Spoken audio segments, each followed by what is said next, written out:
esse aspecto, você vai ver que teve alguma coisa de seres espirituais que se misturaram com os seres humanos e criaram gigantes.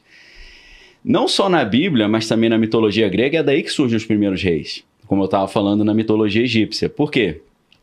Quando você pega na Grécia o Hesíodo, que era um poeta, né? Esses poetas são sempre profetas também.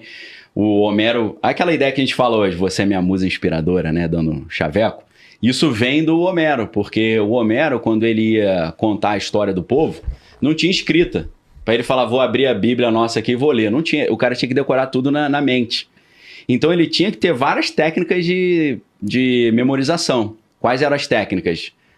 Métrica, tudo que ele falava, todo verso era na mesma métrica, ele sabia, pô, começou aqui, terminou aqui, são tantas sílabas, beleza. Rima e melodia, então ele não era contado, era cantado, porque quando ele cantava, ele, pô, essa palavra tem que rimar com a outra que veio antes, qual que era mesmo? Então, eles chamam de uma mnemotécnica, né? Isso está no livro chamado Mestre da Verdade na Grécia Arcaica, do Marcel Detienne, que é um filósofo e antropólogo francês. Então, o que ele fazia? Ele pedia para ele lembrar de tudo. A história do povo tá na cabeça de um cara. Você matou esse cara, o povo fica sem GPS, tá à deriva. Sim.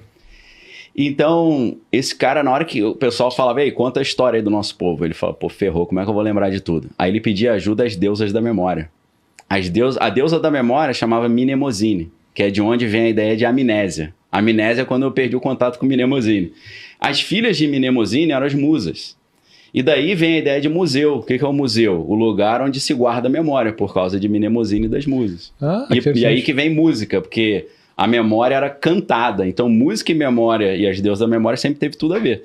Então, o que ele fazia? Pô, tô ferrado, como é que eu vou contar essa história? Aí ele pedia ajuda às musas inspiradoras. Me lembre do que eu preciso falar, que tá bravo aqui, que, pô, Ilíada e Odisseia, que é o que o Homero contava, vai dar 1.300 páginas. Como é que o cara vai falar 1.300 páginas de cabeça? O que esses caras contavam? O Homero não falava muito sobre a origem dos deuses, não, nem do mundo, nem dos reis. Mas o Hesíodo falava.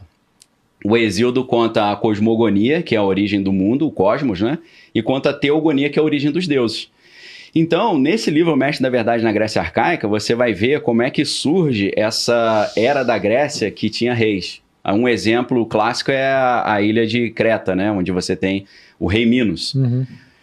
Ele vai explicar que todo rei da Grécia justificava o seu poder dizendo que o poeta-profeta confirmava que eu sou rei porque eu sou filho dos deuses. Então o cara era rei porque ele era descendente dos deuses, ele tinha uma genealogia. Como é que ele era descendente dos deuses? Você vê Zeus, né? Zeus era o taradinho que passava o rodo em todo mundo, né? Ele pegou uma mulher chamada Europa, o nome da mulher era Europa, a galera sabia de onde vem o nome do continente Europa. Pegou uma mulher chamada Europa, levou para a ilha de